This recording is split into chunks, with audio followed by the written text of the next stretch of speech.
सर्वे भवन्तु सुखिनः सर्वे सन्तु निरामया सर्वे भद्राणि पश्यन्तु माँ कश्चित् दुख भाग भवेत्। मु ज्योतिर्विद पुरोधा श्री उपेन्द्रनाथ दास मोर ज्योतिष केन्द्र उपेन्द्रनाथ ज्योतिष केन्द्र को आपण मानकु हार्दिक स्वागत जनाऊँगी। आज आमे आउ एक नुआ अध्याय पाठ करिबा। जातकरे ग्रह मानकर भूमिका अति गुरुत्वपूर्ण। जीवानां कर्म फलदह ग्रह रूपी जनार्दन। आसंतु एही ग्रह मानक विषय किछि जानिबा।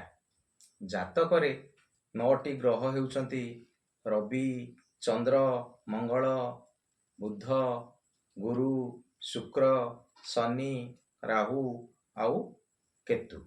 एई 9टी ग्रह मध्यरु 7टी ग्रह को 12टी राशिर अधिपति ग्रह भाव से माने दायित्व तुलाई थांती।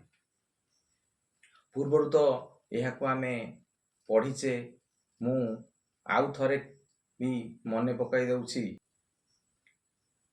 एही 9टी ग्रह मध्यरु 7टी ग्रह को 12टी राशिर अधिपति दायित्व दिया जाइछि। तथा रवि आउ चंद्र को गोटे गोटे राशिर अधिपति दायित्व दिया जाइछि।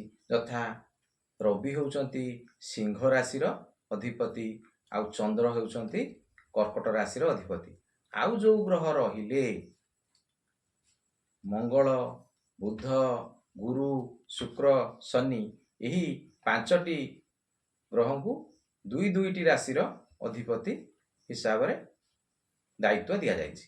तथा मंगल हेउचंती मेष राशि आउ बिछा राशिर अधिपति, बुध हेउचंती मिथुन राशि आउ कन्या राशिर अधिपति, गुरु हेउचंती धनु राशि आउ मीन राशिर अधिपति, शुक्र हेउचंती वृष राशि आउ तुला राशिर अधिपति, शनि हेउचंती मकर राशि आउ कुंभ राशिर अधिपति। एई भली भाबरे से माने 12टी राशिर अधिपति दायित्व नैछंती। तापरे आसंतु जानिबा ए जो 9टी ग्रह अछंती सेमानक मध्यरु किछि ग्रह को पाप ग्रह बोली मना जाए, आउ किछि ग्रह को शुभ ग्रह मध्य मना जाए। यथा गुरु, शुक्र, पूर्णचंद्र और शुभयुक्त बुध सर्वदा नैसर्गिक शुभ ग्रह अटंती। एगुड़ी को टिपिकी रखंतु, एगुड़ी को बहुत आगरे कामेरा आसियो। आउ रवि, मंगल, शनि, राहु, केतु सर्वदा नैसर्गिक अशुभ ग्रह आ पाप ग्रह अटंती।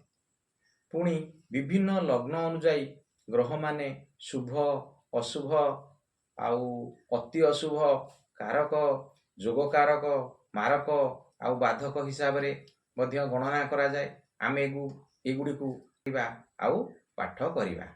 ग्रह जगत रे ये जो 9टी ग्रह रहिले, यही ग्रह जगत रे रवि को राजा हिसाब रे गणना करा जाए, चंद्र को रानी हिसाब रे गणना करा जाए, मंगल को सेनापति हिसाब रे गणना करा जाए, आउ गुरु को देवगुरु, शुक्र को दैत्य गुरु, एमान को प्रधानमंत्री हिसाब रे गणना करा जाए। शनि हेउछंती न्यायाधीश ग्रह, जे कि से सबुबेले न्याय प्रदान करिथांती। आउ राहु केतु हेउछंती अति क्रूर ओ पापी ग्रह। तापरे एही ग्रह मानकर मध्यरे मित्रता और शत्रुता मध्य रहिछि। जानिबा आसंतु आपण माने एही परि भाबरे मने रखंतु जाके सबुदिन पई मने रहिजिवो। आपण गोटे पटे लेखंतु देवतागण, आ गोटे पटे लेखंतु दैत्यगण। देवतागण रे लेखंतु आपण रवि, चंद्र, मंगल, गुरु एमान को देवतागण रे लेखंतु। आ आर पटे शुक्र, शनि, राहु, केतु एहा को दैत्यगण रे लेखंतु। आ मझिरे लेखि दियंतु बुध। आसंतु गोटे एग्जांपल ले एहा को भलो कि बुझिबा। तापरे आसंतु जानिबा एही ग्रह मानक मध्यरे नैसर्गिक शत्रु आउ नैसर्गिक मित्रंक विषय। मु आपण मानकु एभली ସରଳ ଉପାୟରେ ବତଉଛି ଆପଣମାନଙ୍କୁ, ଏହାକୁ ମନେ ରଖନ୍ତୁ, ଟିପିକି ରଖନ୍ତୁ। ଆପଣ ମୋର ଭିଡ଼ିଓ ଦେଖିଲା ବେଳେ ପାଖରେ ଗୋଟିଏ ଖାତା ଗୋଟିଏ କଲମ ଧରିକି ବସନ୍ତୁ ଏବଂ ଏହି ମୁଖ୍ୟ ମୁଖ୍ୟ ଟିପ୍ସ ଗୁଡ଼ିକୁ ଟିପିକି ରଖନ୍ତୁ। ଆପଣ ପ୍ରଥମେ ଲେଖନ୍ତୁ ଗୋଟେ ସାଇଡ଼ରେ ଦେବଗଣ ଆଉ ଗୋଟେ ସାଇଡ଼ରେ ଦୈତ୍ୟଗଣ, ଏଇଭଳି ଲେଖନ୍ତୁ। ତାପରେ ଏଇ ଦେବଗଣ ସିଧାରେ ଆପଣ ଲେଖନ୍ତୁ ରବି, ଚନ୍ଦ୍ର, ମଙ୍ଗଳ ଆଉ ଗୁରୁ।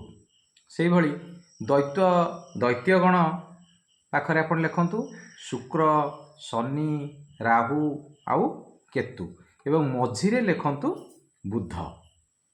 ତାପରେ ଆସନ୍ତୁ ଜାଣିବା କିପରି ସରଳ ଉପାୟରେ ଆମେ ଜାଣିବା। ଦେଖନ୍ତୁ ଆପଣମାନେ ତ ଜାଣିଛନ୍ତି ଏଇ ଦେବଗଣଙ୍କ ସଙ୍ଗରେ ଦୈତ୍ୟଗଣଙ୍କର ସବୁବେଳେ ଶତ୍ରୁତା ଆଚରଣ ଥାଏ। ତେଣୁ ଏହି ଦେବଗଣର ଅଧୀନରେ ଥିବା ଗ୍ରହ ଗୁଡ଼ିକ ଯଥା ରବି, ଚନ୍ଦ୍ର, ମଙ୍ଗଳ, ଗୁରୁ, ଏମାନେ ଏହି ଦୈତ୍ୟଗଣରେ ଥିବା ଗ୍ରହମାନଙ୍କ ସାଙ୍ଗରେ ସର୍ବଦା ଶତ୍ରୁତା। ଦୈତ୍ୟଗଣ ଗ୍ରହ ଗୁଡ଼ିକ କିଏ ହେଲେ? ଶୁକ୍ର, ଶନି, ରାହୁ ଆଉ କେତୁ। ରବିଙ୍କର ଶୁକ୍ର ସାଙ୍ଗରେ ଶତ୍ରୁତା, ଶନିଙ୍କ ସାଙ୍ଗରେ ଶତ୍ରୁତା, ରାହୁଙ୍କ ସାଙ୍ଗରେ ଶତ୍ରୁତା ଆଉ କେତୁଙ୍କ ସାଙ୍ଗରେ ଶତ୍ରୁତା। ସେହିଭଳି ଚନ୍ଦ୍ରଙ୍କର ଶୁକ୍ରଙ୍କ ସହିତ ଶତ୍ରୁତା, ଶନିଙ୍କ ସହିତ ଶତ୍ରୁତା, ରାହୁଙ୍କ ସହିତ ଶତ୍ରୁତା ଆଉ କେତୁଙ୍କ ସହିତ ଶତ୍ରୁତା। ସେହିଭଳି ମଙ୍ଗଳଙ୍କର ଶୁକ୍ର, ଶନି, ରାହୁ, କେତୁଙ୍କ ସହିତ ଶତ୍ରୁତା ଆଉ ଗୁରୁଙ୍କର ସେହିଭଳି ଶୁକ୍ର, ଶନି, ରାହୁ, କେତୁଙ୍କ ସହିତ ଶତ୍ରୁତା ଆଚରଣ ଥାଏ। ସେହିଭଳି ଏପଟ ଦୈତ୍ୟଗଣ ଗ୍ରହ ଗୁଡ଼ିକ ସର୍ବଦା ଏମାନଙ୍କର ଦେବଗଣ ଗ୍ରହ ଗୁଡ଼ିକ ସାଙ୍ଗରେ ସର୍ବଦା ଶତ୍ରୁତା ରହିବ। ଶୁକ୍ରଙ୍କର ସେଭଳି ଏମାନଙ୍କ ସହିତ ଶତ୍ରୁତା, ଶନିଙ୍କର ସେଭଳି ଏମାନଙ୍କ ସହିତ ଶତ୍ରୁତା ଆଉ ରାହୁଙ୍କର ସେଭଳି ଏମାନଙ୍କ ସହିତ ଶତ୍ରୁତା ଆଉ କେତୁଙ୍କର ମଧ୍ୟ ଏମାନଙ୍କ ସହିତ ଶତ୍ରୁତା ଲାଗି ରହିଥାଏ। ଏଗୁଡ଼ିକ ହେଉଛି ନୈସର୍ଗିକ ଶତ୍ରୁତା। ସେହିଭଳି ଦେବଗଣ ଦଳରେ ସେହିଭଳି ଦେବଗଣଙ୍କ ଅଧୀନରେ ଥିବା ଗ୍ରହ ଗୁଡ଼ିକ ପରସ୍ପର ମଧ୍ୟରେ ମିତ୍ରତା, ରବି ସହିତ ଚନ୍ଦ୍ରର ମିତ୍ରତା, ମଙ୍ଗଳର ମିତ୍ରତା, ଗୁରୁର ମିତ୍ରତା, ଏମାନେ ପରସ୍ପର ଭିତରେ ମିତ୍ରତା। ସେହିଭଳି ଦୈତ୍ୟଗଣ ଏମାନଙ୍କର ନିଜ ନିଜ ଭିତରେ ମିତ୍ରତା ଥାଏ। ଆପଣ ବୁଝିଲେ ଏଥରକ? ଆଉ ଯେଉଁ ବୁଧ ରହିଲେ, ବୁଧ ସର୍ବଦା ଶୁକ୍ରଙ୍କ ସହିତ ମିତ୍ରତା, ଶନିଙ୍କ ସହ ମିତ୍ରତା, ରାହୁଙ୍କ ସହ ମିତ୍ରତା ଆଉ କେତୁଙ୍କ ସହ ମିତ୍ରତା ଥାଏ। ବୁଧ ଗୋଟିଏ ଗ୍ରହ, ସେ ଦୈତ୍ୟଗଣର ସମସ୍ତ ଗ୍ରହମାନଙ୍କର ମିତ୍ରତା ଥାଏ। ଆଉ ବୁଧଙ୍କର ରବିଙ୍କ ସହ ମିତ୍ରତା ଥାଏ ଆଉ ଗୁରୁଙ୍କ ସହ ମିତ୍ରତା ଥାଏ। ବୁଧଙ୍କର ତାହେଲେ ମିତ୍ର ମାନେ କିଏ ହେଲେ? ରବି, ଗୁରୁ, ଶୁକ୍ର, ଶନି, ରାହୁ ଆଉ କେତୁ।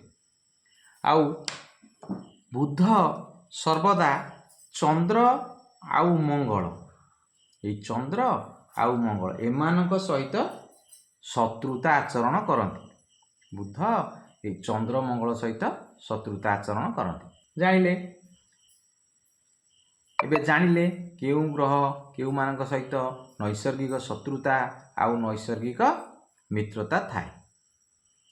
ତାପରେ ଆଗକୁ ଆମେ ପଢ଼ିବା ପଞ୍ଚଧା ମୈତ୍ରୀ କ'ଣ ଆଉ ତତ୍କାଳୀନ ମିତ୍ର ବା ତତ୍କାଳୀନ ଶତ୍ରୁ କ'ଣ, ଆଉ ଏକ ଅଧ୍ୟାୟରେ ଆମେ ପଢ଼ିବା। ତାପରେ ଆସନ୍ତୁ ଗ୍ରହମାନଙ୍କର ସ୍ୱଗୃହ କ'ଣ, ଉଚ୍ଚ ଗୃହ କ'ଣ, ନୀଚ ଗୃହ କ'ଣ, ଏଗୁଡ଼ିକ ଜାଣିବା।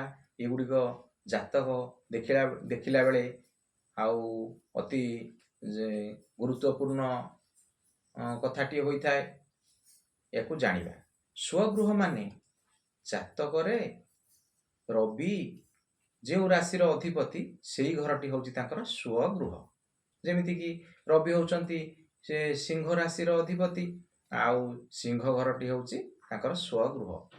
ସେମିତି ଚନ୍ଦ୍ରଙ୍କର କର୍କଟ ରାଶିର ଅଧିପତି, ସେ ହେଉଛି କର୍କଟ ରାଶି ହେଉଛି ଚନ୍ଦ୍ରଙ୍କର ସ୍ୱଗୃହ।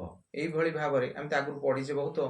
ଆଉ ଗ୍ରହମାନଙ୍କର ଯିଏ ଯେଉଁ ରାଶିର ଅଧିପତି ସେଇ ଘରଟି ତାଙ୍କର ସ୍ୱଗୃହ, ଏଇଟା ତ ଆପଣ सहजरे बुझी पारुथिबे। आसंतु गोटे एग्जांपल माध्यम रे देखिबा ग्रह मानकर उच्च ग्रह कौन नीच ग्रह कौन देखिबा। रवि होउचंती मेष राशि रे 10 डिग्री पर्यंत उच्च आउ तुला राशि रे 10 डिग्री पर्यंत नीच।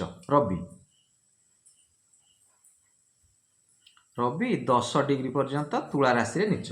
सेमती चंद्र होउचंती वृष राशि रे उच्च। चंद्र होउचंती वृष राशि रे उच्च 3 डिग्री पर्यंत आउ बिछा राशि रे नीच। चंद्र एटी बिछा राशि रे 3 डिग्री पर्यंत नीच। से बड़ी मंगल होउचंती मकर राशि रे उच्च। मंगल एटी उच्च।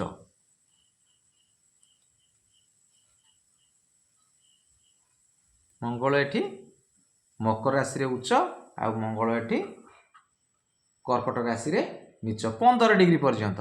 मंगल 15 डिग्री पर्यंत एटी उच्च से 15 डिग्री पर्यंत एटी नीच हेबे। 15 डिग्री पर्यंत एटी नीच हेबे। आउ सेमती बृहस्पति गुरु होउचंती उच्च कोठी कर्कट राशि रे उच्च। कर्कट राशि रे 15 डिग्री पर्यंत उच्च। एठी गुरु उच्च हेले गुरु उच्च 15 डिग्री पर्यंत उच्च से भली पुणी एठी गुरु नीच होई जिवे। गुरु एठी नीच होई जिवे 15 डिग्री पर्यंत नीच हेबे। सेमती शुक्र मीन राशि रे उच्च 27 डिग्री पर्यंत उच्च। सेमती शुक्र नीच हेबे एठी 27 डिग्री पर्यंत नीच होई जिवे। आउ सेमती शनि तुला राशि रे शनि उच्च 20 डिग्री पर्यंत उच्च। एठी शनि नीच हेबे केते 20 डिग्री पर्यंत मेष राशि रे नीच हेबे तार सप्तम घर सेठी हेबो।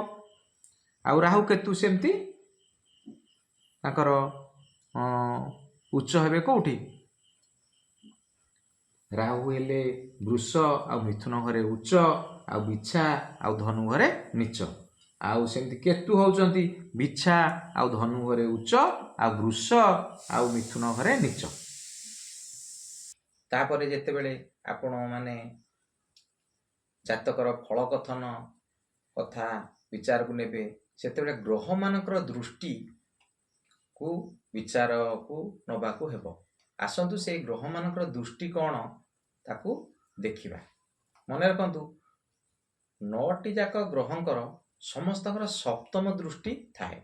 सबु ग्रह मानकर जातकरे सप्तम दृष्टि थाए। जे जो ग्रह जो घरे बसिथिबे से घर ठारू सप्तम घरटी तांकर सप्तम दृष्टि। यह 9टी जाक ग्रहंक पई समान थाए। तापरे जानतु रवि चंद्र बुध शुक्र यही ग्रह मानकर केवल सप्तम दृष्टि थाए। माने केवल सप्तम दृष्टि रे देखंती आउ अन्य दृष्टि तांकर न थाए।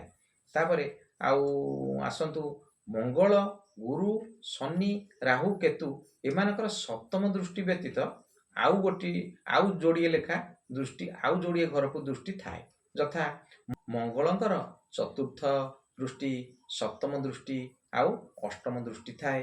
गुरुंकर पंचम दृष्टि सप्तम दृष्टि नवम दृष्टि थाए। आउ शनिंकर तृतीय दृष्टि सप्तम दृष्टि आउ दशम दृष्टि थाए। राहुंकर से भली तृतीय दृष्टि आउ सप्तम दृष्टि नवम दृष्टि थाए। केतुंकर मध्य समान से भली पंचम दृष्टि सप्तम दृष्टि आउ नवम दृष्टि थाए। आसंतु एक उदाहरण रे नै आकु आमे अति सहज रे बुझिबा। हो आसंतु आमे आउ एक उदाहरण टिए नबा। चार्ट रे आमे बुझिबा ग्रह मानकर दृष्टि कोन केमिति हुए। ग्रह मानकर दृष्टि समस्त 9टी जाक ग्रहर गोटे साधारण दृष्टि थाए ता होछि सप्तम गृह।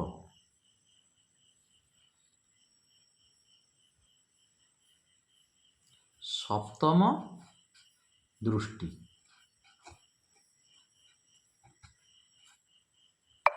ग्रह मानकर प्रति ग्रहंकर गोटे साधारण दृष्टि थाए से होछि सप्तम दृष्टि। आउ रवि चंद्रकर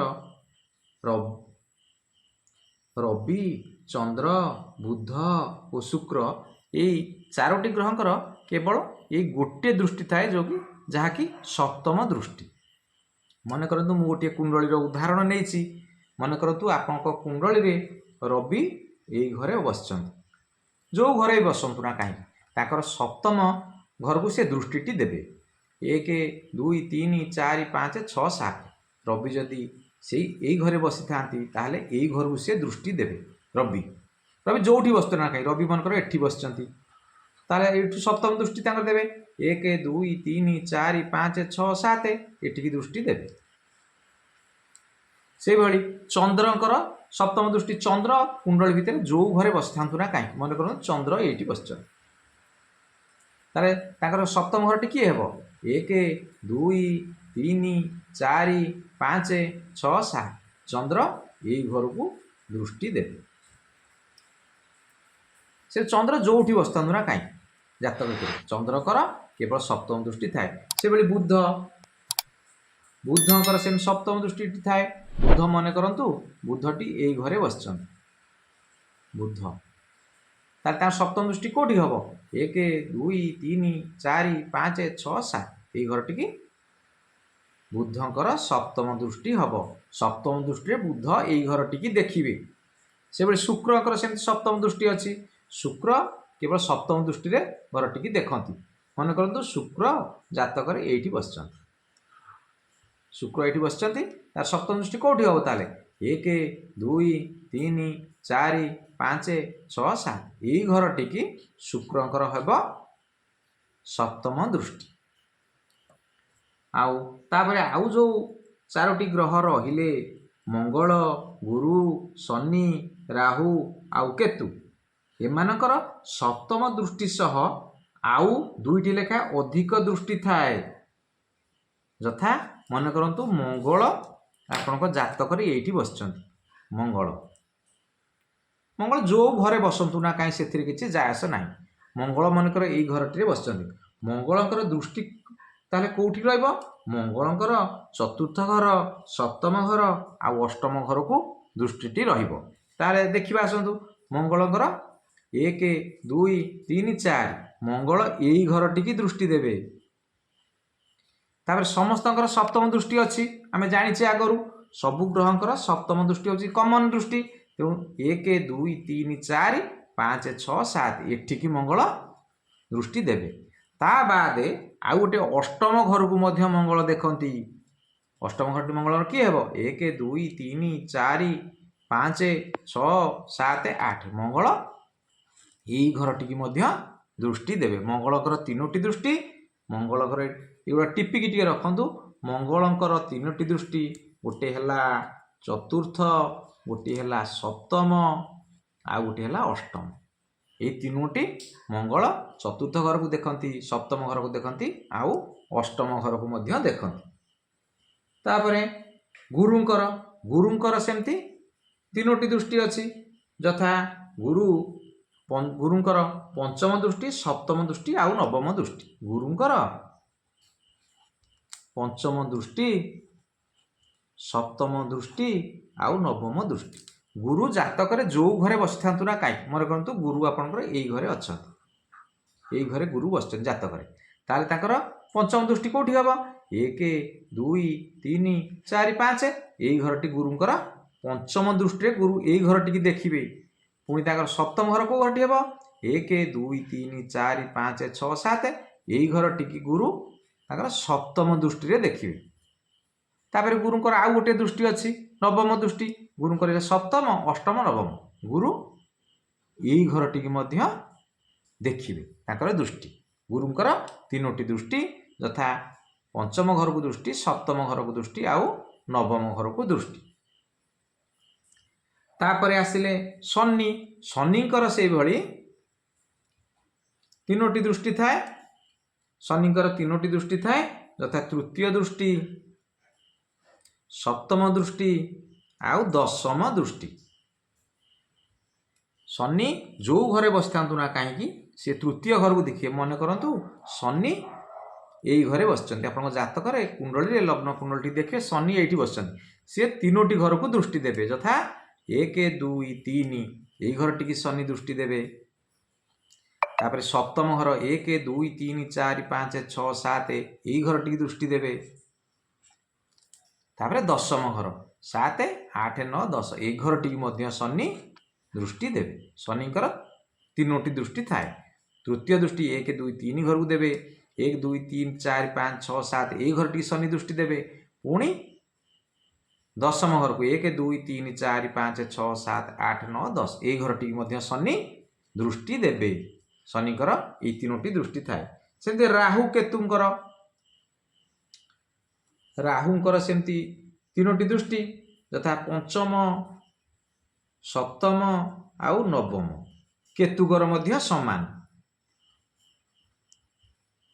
पंचम सप्तम आउ नवम ताल देखिबा मन करंतु राहु एई घरे बसचंती एठी राहु जातक खोली देखिबे राहुटी एई घरे बसचंती ताल से को घर को देखिबे पंचम घर को देखिबे 1 2 3 4 5 बास राहु एई घर टिकी दृष्टि देले पंचम पुणी सप्तम समस्त तो सप्तम दृष्टि थाए कमन दृष्टि 1 2 3 4 5 6 7 सप्तम एई घर टिकी राहु दृष्टि देले पुणी नवम 1 2 3 4 5 6 7 8 9 राहु ए घर टी दृष्टि देवे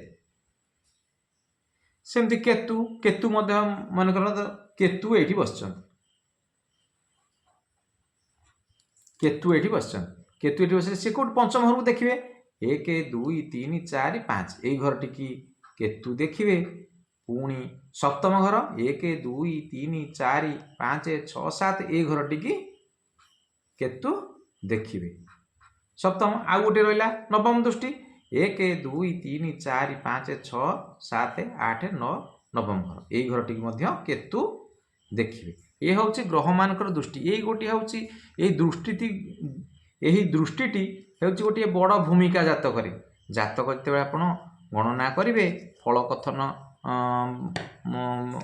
कथन जनइबे से ग्रह मानकर दृष्टि आउ बेसी गुरुत्वपूर्ण अटे ये गुड़ टिके मन रखंतु आउ टिपिकी रखंतु आपण माने एपर्यंत जदि मोर चैनल को लाइक करना तेबे लाइक टे करंतु आउ अन्य मानको नॉलेज पाई शेयर करंतु आउ सब्सक्राइब मध्य करंतु जहा कि मोर आगकु थिबा वीडियो गुड़िक अपलोड हेले आपण सहजरे देखि पारिबे औ आगकु आमे यही ग्रह मानकर आउ किछि नुआ नुआ तथ्य पढ़िबा और मु रहुछि ज्योतिर्विद पुरोधा श्री उपेंद्रनाथ दास।